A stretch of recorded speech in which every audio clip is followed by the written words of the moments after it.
You're watching Let the Quran Speak. In many parts of the world, we celebrate Mother's Day, honoring mothers and their sacrifices and contributions to the family. Do Muslims also hold mothers in a high esteem?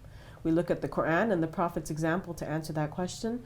Brother Shabir, what does the Quran say about mothers? Well, the Quran speaks often about the rights of parents in general and the honor that we should give to our parents, but specifically mentions mothers. In two places in the Quran, it mentions that mothers give birth to us through periods of suffering and pain. And so, for this reason, God has enjoined on people that they should be dutiful to their parents and especially to their mothers. Mm-hmm. Is there a part of the Quran that mentions respect for the wombs? Yes, the fourth chapter of the Quran in the first verse says that you should not only reverence God but also the wombs, and this is put in a general way, reminding us that we actually came from wombs, and a man may grow up and feel that he's proud. He grows up and feels self-sufficient, and the Quran actually mentions this, that you go through all of these stages, and then a man feels that he's on his own. But the Quran reminds us of our humble beginnings, and of course the fact that our mothers cared so much for us and were the vehicles, the vessels through which we entered this world. Mm-hmm. So is it the sacrifice? Is it the mercy? Is it the pain that they go through? What is it that makes mothers so special? I think it's all of this bound up together. A human being, to have real self-worth and self-esteem, must give credit to the people who have helped him or her to get to where they are.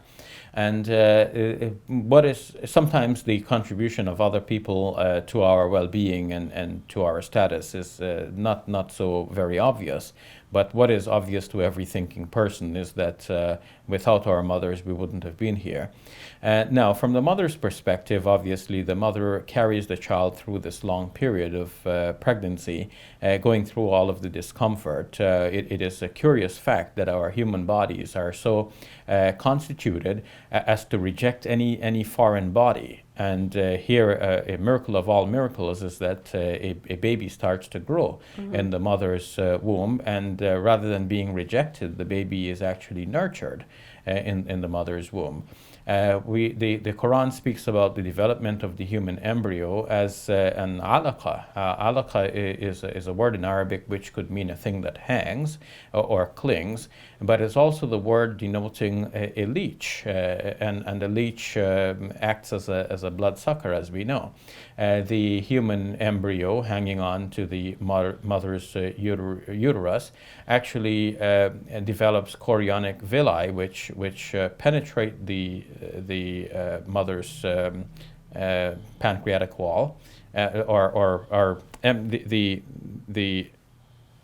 I'm not getting my terms right here, obviously, but the chorionic villi then embed themselves into the mother's uterus, and from there draws the blood and nutrients from the mother's blood, thus acting in a way like that parasite. And so the mother goes through all of this, bears the child, and that causes a bond to develop between mother and child.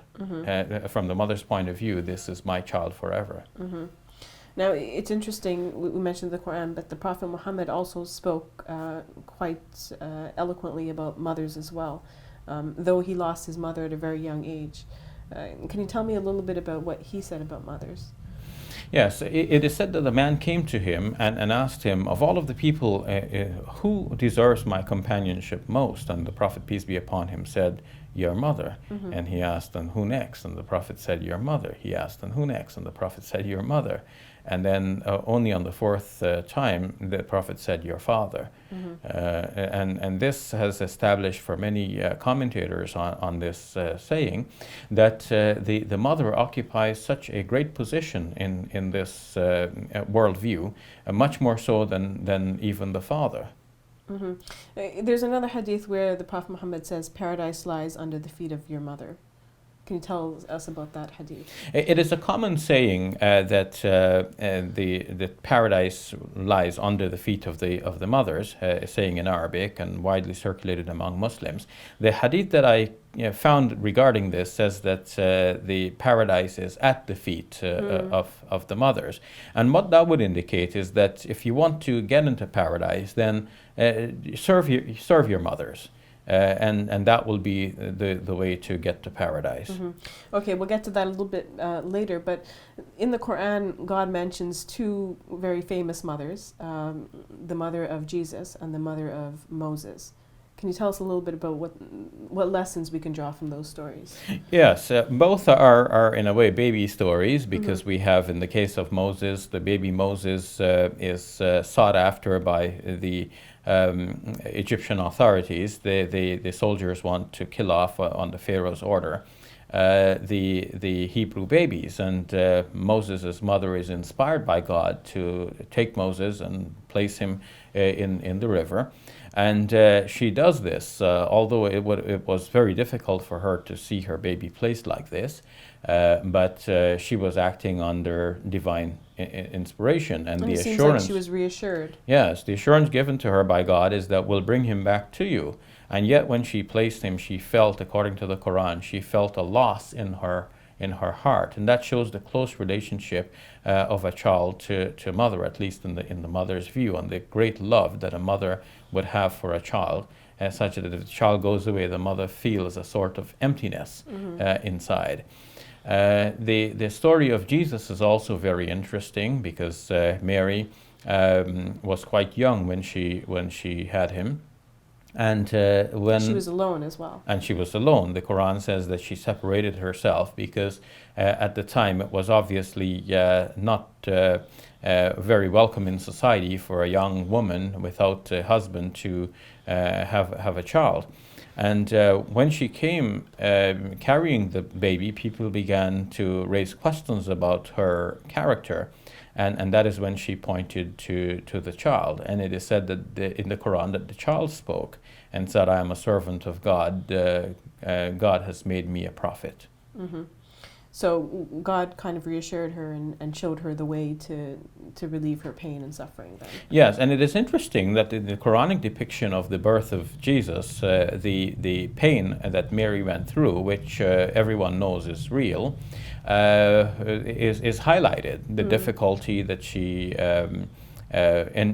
endured in order to bring forth this child. It seemed like at one point that she was in despair. She was calling out and really not sure how to move forward. Yes, the Quran says that she says, "Ya laytani mittu qabla hadha," that I wish I had. Woe is me! I wish I had died prior to this.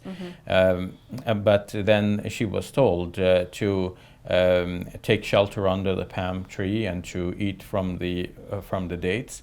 And some commentators think that the dates were recommended in this case because that would give her a quick replenishment of in terms of glucose. That she would be quite needful of immediately after childbirth.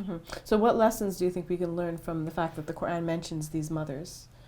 Well, the Quran, by mentioning these stories, shows us the reality of birth, of childbirth, and of childbearing, of pregnancy, and the deep connection that is there between mothers and their children. As we come to Mother's Day and people are thinking about buying, a bunch of flowers for mom or visiting mom because we haven't seen her for the whole year, or whatever the reason, we have to think more deeply about our relationships with our mothers. It's not just simply a one-shot thing once in a year, just a bunch of flowers and one little visit, but we should be more devoted to our mothers. Our mothers cared for us so much throughout the period of pregnancy, going through all of these hardships and all of the changes in her body, carrying this knapsack in the front for so many months, a heavy one to boot. So how can we show that devotion to our mothers, that respect, that honor? Love teaches the way of love. I can't start with a list of prescriptions, but I can say in general that the hadith of the Prophet, peace be upon him, puts it nicely that if you want to have a good life in this life, if you want to have everlasting success with God in the life hereafter, be close to your moms, serve them in the best way possible. And if they have already passed away, then be good to their friends, do some good work in their memory, and all of this will count as service to your moms. All right, thank you for that, Brother Shabir. You're welcome. We'll take a break. When we return, we answer questions we've received from you, our viewers.